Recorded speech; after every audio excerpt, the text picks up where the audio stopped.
Hi friends, welcome to my YouTube channel. Churidar neck design எப்படி தைக்கலான்னு சொல்லிட்டு பார்க்கலாம். வாங்க வீடியோக்குள்ளே போகலாம். ஸ்டெப் நெக் டிசைன் தான் இன்றைக்கி நம்ம தைக்க போகிறோம். இந்த கிளாத்தோட ஹைட்டு பார்த்திங்கன்னா 8.5 இன்ச் அளவு இருக்குது. இதோட வித்து பார்த்திங்க அப்படின்னா 4.5 இன்ச் அளவு இருக்குது. 4.5 இன்ச் வர்ற மாதிரி டபுளாக ஃபோல்டு பண்ணியிருக்கேன். இப்போது நம்ம நெக்குக்கு அளவு எடுத்துக்கலாம். நெக்கோட அகலம் 2.25 இன்ச் எடுத்துக்கோங்க. இப்போ நம்ம ஹைட் எடுத்துக்கலாம். நான் ஒரு 6 இன்ச் எடுத்துக்கிறேன். இப்போ இங்கேயும் 2.25 இன்ச் எடுத்துக்கோங்க. இப்போது இதை நம்ம ஒரு பாக்ஸ் மாதிரி வரைஞ்சிக்கலாம். பாருங்கள், நான் வரைகிறேன்ல, அது மாதிரியே வரைஞ்சிக்கோங்க. இப்போ ஃபோல்டிங்கில் இருந்து 1 இன்ச் அளவு எடுத்துக்கோங்க. இந்த 1 இன்ச்லேருந்து மேல்கோடி 1 இன்ச் அளவு எடுத்துக்கோங்க. இப்போது இங்கேருந்து இது மாதிரி 1 இன்ச் அளவு எடுத்துக்கோங்க. அப்புறம் இங்கேருந்து மேல்கோடி 1 இன்ச் அளவு. இப்போ மிச்சம் இருக்கிற இந்த இடத்துல அப்படியே ஒரு லைன் வரைஞ்சிக்கோங்க. இது மாதிரி தான் ஸ்டெப் டிசைன் வரைஞ்சி எடுத்துக்கிறணும். இப்போ நான் கட் பண்ணுறேன் பார்த்தீங்களா, அது மாதிரி கட் பண்ணிக்கோங்க. எட்ஜ் எல்லாமே கரெக்டாக இருக்கணும். அப்போ தான் நமக்கு கரெக்டாக வரும். இது மாதிரி இப்போ கட் பண்ணி எடுத்துக்கோங்க. இப்போ கட் பண்ணி எடுத்தாச்சு. இப்போ இந்த நெக்குக்கு நம்ம ஒரு லைனிங் கிளாத் எடுப்போம். லைனிங் கிளாத்துக்கு பதில் தான் நான் இதே கிளாத்தை எடுத்திருக்கேன். நம்ம சுடிதார்லாம் தைக்கும் போது லைனிங் கிளாத் தான் வைப்போம். இப்போ லைனிங் கிளாத்து இதே மாதிரி இதே அளவுக்கு டபுளாக ஃபோல்டு பண்ணிக்கோங்க. டபுளாக ஃபோல்டு பண்ணி இப்போ நம்ம கட் பண்ணி வச்சுருக்கோம்ல, அந்த கிளாத்தை இந்த லைனிங் கிளாத் மேலே தூக்கி வச்சுக்கோங்க. வச்சுட்டு கரெக்டாக ஃபோல்டிங் ஒன்றா இருக்கிற மாதிரி வச்சுக்கோங்க. வச்சுட்டு இப்போ ஒரு 1/4 இன்ச் அளவு தள்ளி இப்போ நான் வரைகிறேன் பார்த்தீங்களா, இதே மாதிரி வரைஞ்சி கட் பண்ணி எடுத்துக்கோங்க.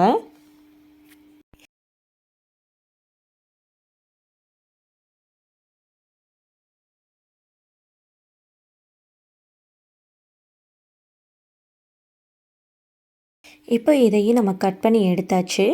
இப்போ லைனிங் கிளாத்தை கீழே வச்சுக்கோங்க.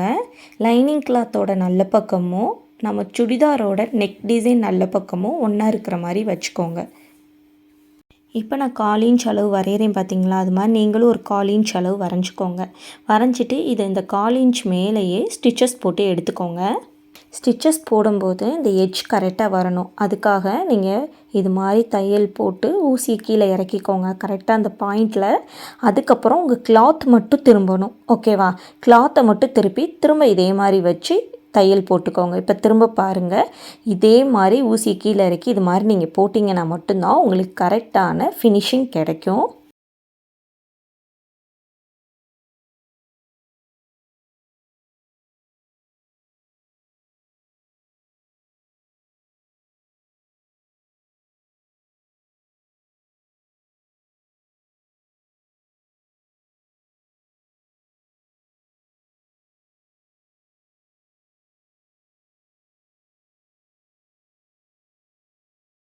இப்போ நம்ம ஸ்டிச்சஸ் போட்டாச்சு. மிச்சம் உள்ள அந்த லைனிங் கிளாத் எல்லாம் கட் பண்ணி எடுத்துக்கலாம். இந்த எட்ஜ் எல்லாம் கரெக்டாக கட் பண்ணிக்கோங்க. இதை கட் பண்ணால் தான் உங்களுக்கு கரெக்டாக ஃபினிஷிங் வரும்.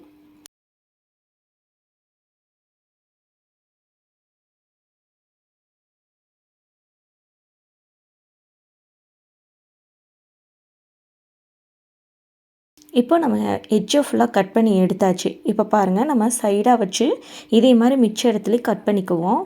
இந்த எட்ஜில் கட் பண்ணும்போது தையலில் கட் பண்ணிடாதீங்க. தையலில் கட் பண்ணாமல் எட்ஜை கட் பண்ணி எடுத்துக்கோங்க. நம்ம எட்ஜ் கட் பண்ணியிருக்கோம்ல, அதோட இந்த பார்த்திங்கன்னா உங்களுக்கு தெரியும், இது மேலே கிளாத் தூக்கிட்டு இருக்கு பார்த்திங்களா, அதையும் கட் பண்ணிக்கோங்க. கட் பண்ணிங்கன்னா கரெக்டான ஃபினிஷிங் வரும். கொஞ்சம் துணி அதிகமாக இருந்துச்சு அப்படின்னா ஃபினிஷிங் கரெக்டாக வராது. அதுக்காக தான் கட் பண்ணிக்க சொல்கிறேன். இப்போ பாருங்கள், இது மாதிரி கையை வச்சு இப்படி திருப்பிக்கோங்க.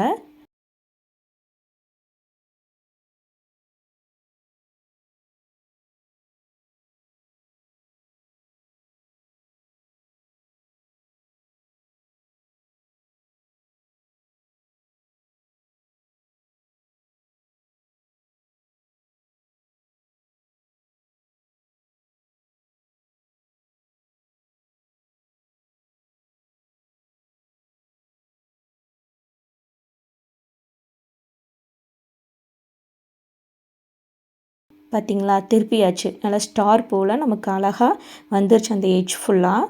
ஃபினிஷிங் உங்களுக்கு ஒழுங்காக வராமல் இருந்துச்சுன்னா இது மாதிரி பின் வச்சு நீங்கள் எடுத்து விட்டுக்கோங்க உள்கோடி.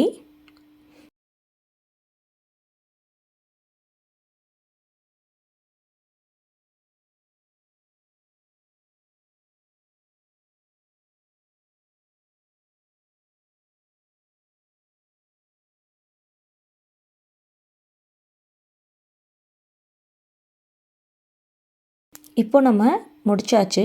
இப்போ இந்த ஓரத்தில் இதே மாதிரி தையல் போட்டுகிட்டே வாங்க. நான் போடுற மாதிரி நான் முன்ன சொன்ன மாதிரி தான் எட்ஜ்லலாம் நீங்கள் ஊசியை உள்ளே இறக்கிடணும்.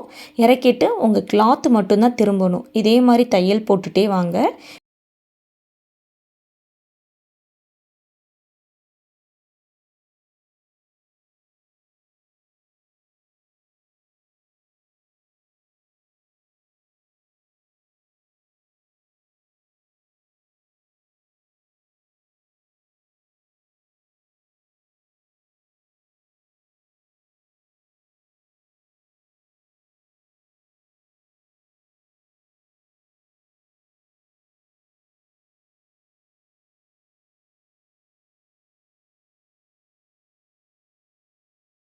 பாருங்கள், சூப்பராக தையல் போட்டு முடிச்சாச்சு. இந்த நெக் டிசைன் உங்களுக்கு பிடிச்சிருந்துச்சுன்னா லைக் பண்ணுங்கள், ஷேர் பண்ணுங்கள், கமெண்ட் பண்ணுங்கள், சப்ஸ்கிரைப் பண்ணுங்கள். போகும்போது பெல் ஐக்கானை டிங்குன்னு தட்டிட்டு போயிடுங்க.